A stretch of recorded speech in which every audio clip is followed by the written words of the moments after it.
नमस्कार किसान भाइयों बहनों, आईसर मध्य भारत समाचार के इस अंक में आपका पुनः स्वागत है। साथियों, सोयाबीन की खेती का सीजन प्रारंभ होने वाला है, तो मई माह में हमारे किसान भाइयों को खेती करने के पूर्व क्या क्या उपाय करने हैं, क्या क्या बातों का ध्यान रखना है और कैसे तैयारी करनी है, इसके बारे में आपको विस्तार से बताएंगे संस्थान के प्रधान वैज्ञानिक डॉक्टर बीयू दुपारे जी। किंतु उससे पहले हम देखते हैं अभी तक के मुख्य समाचार। संस्थान के प्रधान वैज्ञानिक डॉक्टर विनीत कुमार एवं डॉक्टर बीयू दुपारे द्वारा किया गया महाराष्ट्र के परभणी क्षेत्र का दौरा, किया AICRPS प्रक्षेत्र बीजोपचार कार्यक्रम का निरीक्षण।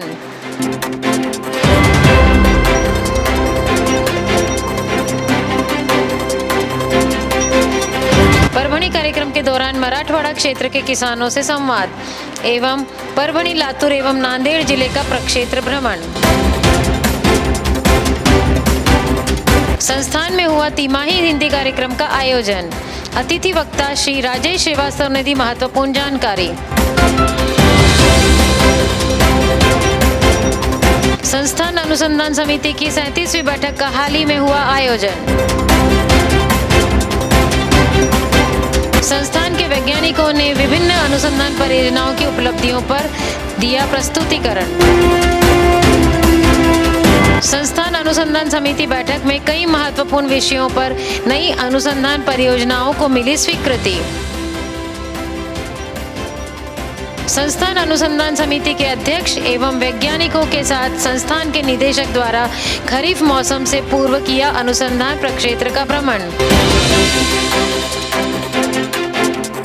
संस्थान में मनाया गया world intellectual property right day.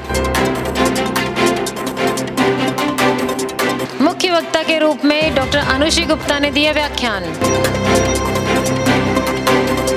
संस्थान की 32वीं प्रबंधन समिति की बैठक हुई संपन्न। अनुसंधान उपयोगी मूलभूत सुविधाओं के क्रय एवं निर्माण हेतु की गई अनुशंसा।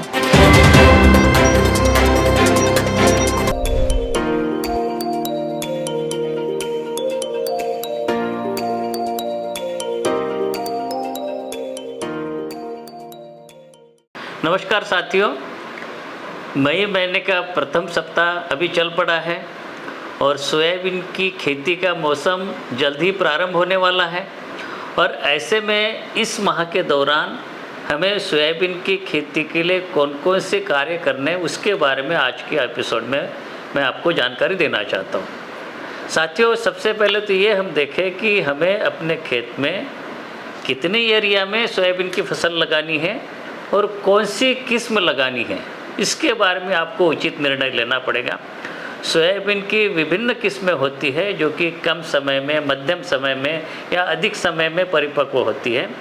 और अपनी खेती में जो प्रकार है या अपनी फसल प्रणाली की आवश्यकता है, उसको ध्यान में रखते हुए हमें उपयुक्त किस्मों का चयन करना चाहिए। तो सबसे पहले आपको यही करना है कि किस्मों का चयन करना है। यदि आपने कौन सी किस्म लगानी है सोयाबीन की, इसके बारे में डिसाइड कर लिया है, उसके बाद में दूसरी बात आपको ये देखनी है कि उसका बीज कहाँ से उपलब्ध होगा और बीज के सोर्सेस क्या है, कहाँ पे उपलब्ध होगा। और जब बीज आप क्रय कर लेंगे, आप प्राप्त कर लेंगे, दो प्रकार से हो सकते हैं कि या तो कई किसान भाई अपने पास का ही पिछले साल का बीज उपयोग में लेते हैं या कुछ नई किस्मों का अगर बीज आया है तो वो प्राप्त कर लेते हैं। दोनों भी स्थिति में आपको ये करना है कि जो आपके पास बीज है उसके अंकुरण की जांच आपको ज़रूर करनी है। और अंकुरण के जांच करने के लिए आपको ये ध्यान में रखना है कि 70% अंकुरण वाला बीज आपके पास होना चाहिए। और यही एक मुख्य बात रहती है जिसके ऊपर आप बोनी के समय पे बीज दर कितना उपयोग करेंगे ये निर्धारित करती है। तो 70% अंकुरण आप जांच ले। बीज अंकुरण परीक्षण करने के कई प्रकार के तरीके हो सकते हैं। आप अखबार गिला करके उसके ऊपर भी आप बीज अंकुरण की जांच कर सकते हैं। 6-7 दिन में उसके बारे में पता चल जाएगा। 100 दाने आप गिन ले, उसमें से 6-7 दिन के बाद में जैसे कि रोज़ पानी छींटते रहे और अंत में देख ले कि उसमें से कितने दाने उगते हैं। 100 में से अगर 70 दाने उगते हैं तो आपका बीज का अंकुरण प्रतिशत 70% है। और उसी के आधार पे हम लोग बीज की मात्रा प्रति हेक्टर वो निर्धारित करेंगे। ये होगी बीज की बात।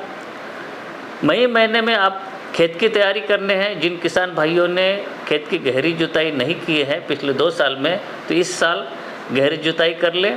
और जिन्होंने पिछले साल किया था उनको गहरी जुताई हर साल करने की ज़रूरत नहीं। मुख्य बात यह है कि 3 साल में एक बार आपको गहरी जुताई करनी है।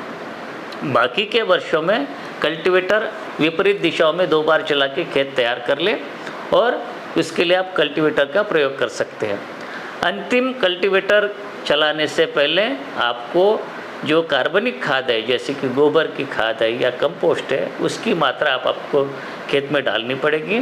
तो सोयाबीन की खेती में 10 टन प्रति हेक्टर कंपोस्ट खाद आप लगते हैं। 5 टन आप जो मुर्गी की खाद भी आप इसमें प्रयोग कर सकते हैं। आप चाहे तो केचुए वाली खाद भी आप उपयोग कर सकते हैं।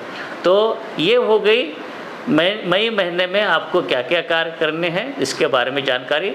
अगले एपिसोड में मिलेंगे, तब तक के लिए आज्ञा दीजिए। नमस्कार।